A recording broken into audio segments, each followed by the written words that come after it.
नमस्कार। आप सभी बच्चों का मेरे YouTube चैनल हिंदी ज्ञान विद ममता में स्वागत है। बच्चों, आज मैं आप सभी के लिए कक्षा 9वीं की वर्कशीट नंबर 36 लेकर आई हूँ। इस वर्कशीट में आज हम सवैये पढ़ेंगे और ये सवैये जो हैं बच्चों, ये रसखान द्वारा रचित है और रसखान जी का एक नाम और है सैयद इब्राहिम।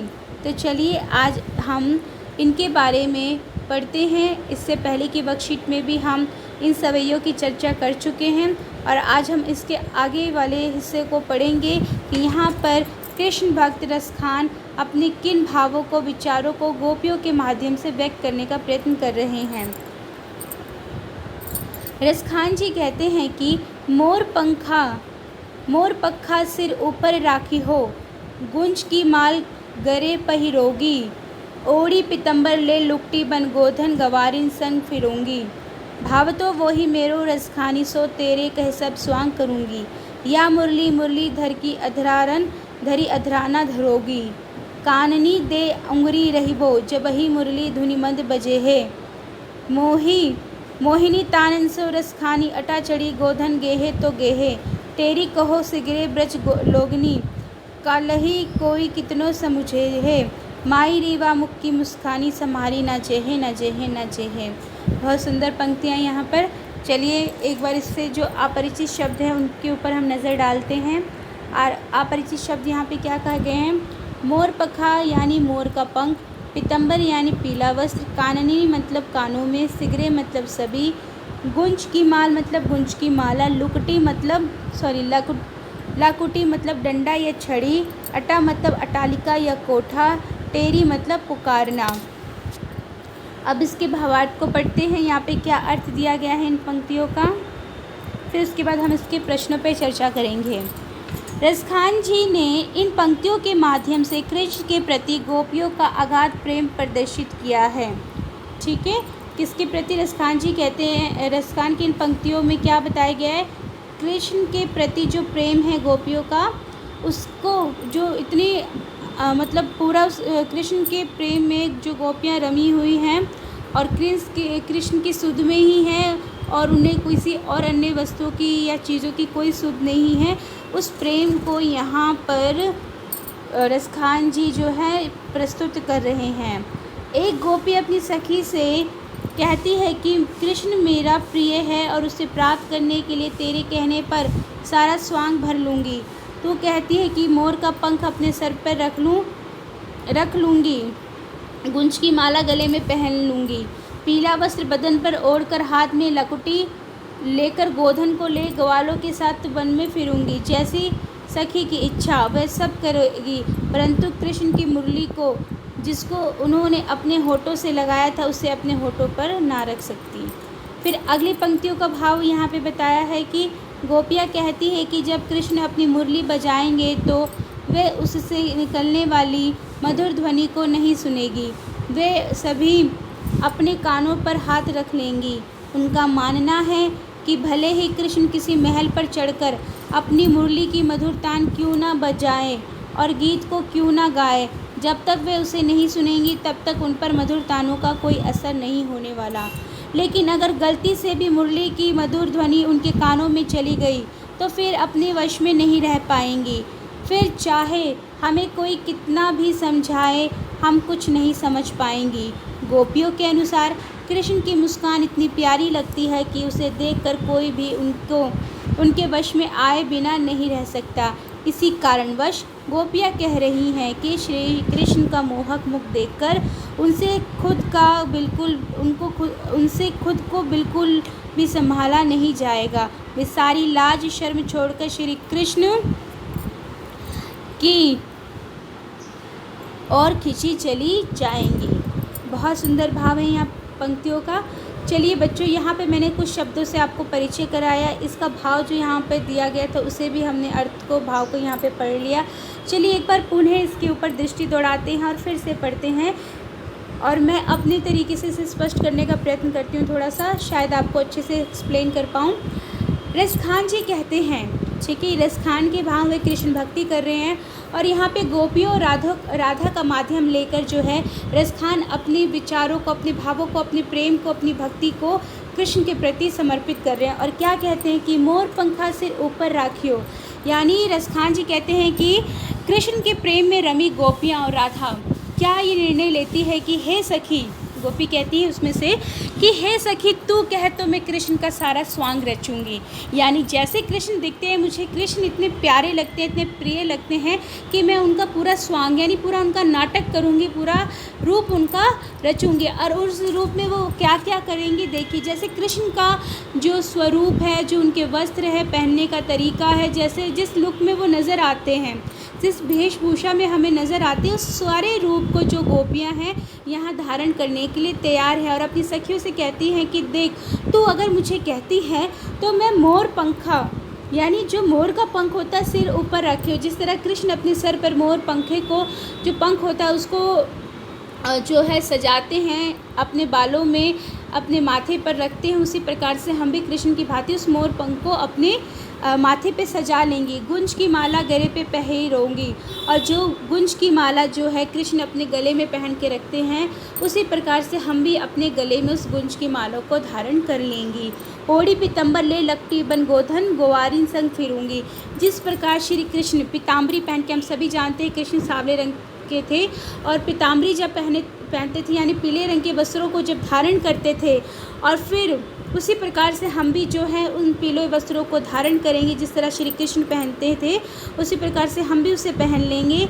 और गोधन यानी गौओं को चराने के लिए ग्वालों के साथ जैसे वो जंगलों में भ्रमण करते थे, ठीक उसी प्रकार से हम भी लकटी मतलब उस डंडे को लेकर, उस डंडे के सहारे उन सभी गैया को चराने जाएंगे जंगलों में, वनों में, जिस प्रकार से हमारे कृष्ण प्रिय गैया को चराने जाते थे। भावतो वही मोरो रसखानी सो तेरे कहे सब स्वांग करूँगी। तो जिस भाव से मुझे कह रही है कि कृष्ण के जो स्वांग है उसे रच, मैं वो सारे उसी भाव से सारे जो कृष्ण के रूप को मैं अपने ऊपर उतार लूँगी, उसका सारा स्वांग कर लूँगी, उसका सारा नाटक कर लूँगी। परंतु देख सखी, जो कृष्ण की मुरली है उसको मैं अपने अधरों से नहीं धरूंगी। यानी जो कृष्ण की मुरली है, जिसे जो कृष्ण जो है अपने होठों के समीप लाते हैं, अपने अधर क्या होते हैं बेटे, जो ये आपके होठ होते हैं, ठीक है, तो होठ का जो नीचे वाला हिस्सा है इसे अधर कहते हैं, ठीक है। तो अधर आपने देखा होगा कृष्ण की फ़ोटो में कि कृष्ण भगवान जो है अधर पर रखकर जो मुरली की तान सुनाते हैं, और लोग उससे क्या होते हैं, मनमोहित हो जाते हैं और कृष्ण के बांसुरी की धुन में रम जाते हैं। तो उस बांसुरी को जो ये गोपियाँ हैं, ये राधा हैं, क्या अपना दुश्मन मानती हैं। क्यों? क्योंकि कृष्ण का आलिंगन भी शायद ये लोग नहीं पाते, और यहाँ पर उस मुरली को क्या है, सबसे ज़्यादा अधिकार मिला है कृष्ण के नज़दीक रहने का। यानी वो सबसे नज़दीक है, कृष्ण के होठों के समीप है। वहाँ पर कौन, मुरली जो है वो कृष्ण के होठों के समीप है। तो यहाँ पे राधा और गोपियाँ उस मुरली को अपनी क्या समझ लेती हैं, सौत समझ लेती है। तो गोपियाँ राधा कहती हैं कि हम सारा स्वांग रच लेंगी, कृष्ण की पीताम्बरी भी धारण कर लेंगी, हम मोर पंख भी पहन जो है सर पे मुकुट पे अपने धारण कर लेंगी, ठीक है, और हम क्या कहते हैं, वनों में गैया को भी चरा लाएंगी। परंतु कृष्ण की जो मुरली है उसकी वो मुरली हम अपने अधरों यानी अपने होठों से बिल्कुल नहीं लगाएंगी। क्यों? क्योंकि जो मुरली को वो अपनी जो है सौतन समझती हैं, अपना दुश्मन समझती हैं, और वो मुरली उनको कतई प्यारी नहीं, क्योंकि सबसे समीप वही कृष्ण के हैं।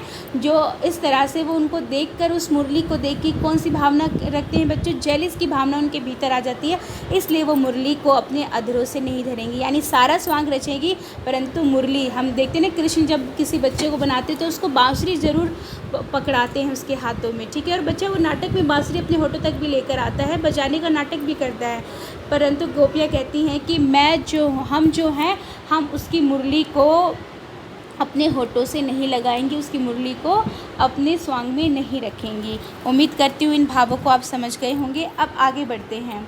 यहाँ पे अगली पंक्ति का क्या भाव है, काननी दे उंगरी रही वो जब ही मुरली धुनि मंद बजे है।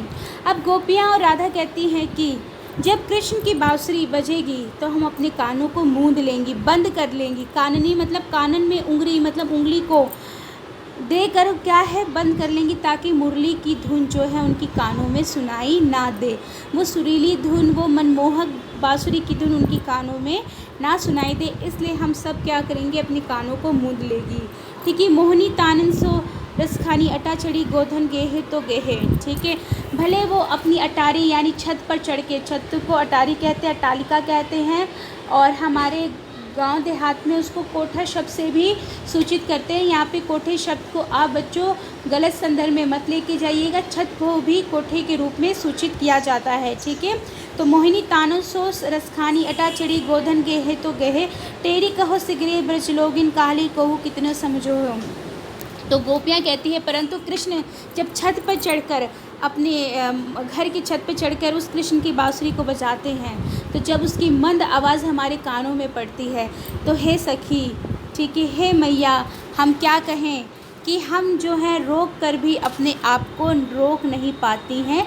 ब्रज लोगिनी कालही कहूँ कितनों समझो हो। ठीक है। हम कितना भी वो जो हैं ब्रज के लोगों कहते हैं, हम कितना भी अपने आप को समझा लें, परंतु जो क्या कहें कि मुख की मुस्कान, कृष्ण की जो मुस्कान है, वो बांसुरी की धुन है, उसमें हम इतना रम जाते हैं कि हम उसको छोड़ भी नहीं पाते हैं, भूल भी नहीं पाते हैं। यानी कृष्ण का वो जो दर्शन है, उनकी बांसुरी की जो धुन है, उनकी जो मुस्कान है, उसकी जो मनमोहक छवि है, वो हमारे दृष्टि पटल से कभी नहीं हट पाती। हम उसमें रम जाते हैं और सारे दृश्यों को भूलकर उसमें ही समा जाते हैं। तो उम्मीद करती हूँ बच्चों, ये जो पंक्तियों का भाव है आपको स्पष्ट हो गया होगा। बहुत सुंदर पंक्तियाँ यहाँ पर रसखान द्वारा रचित हैं, जो हमें मिली है पढ़ने के लिए। और यहाँ पर कृष्ण के स्वरूप, उनकी बांसुरी की धुन और राधा और गोपियों के प्रेम को बड़े ही सुंदर रूप में यहाँ पर उन्होंने प्रस्तुत करने का प्रयत्न किया है। उम्मीद करती हूँ कि ये भाव आपको अच्छे से स्पष्ट हो गए होंगे।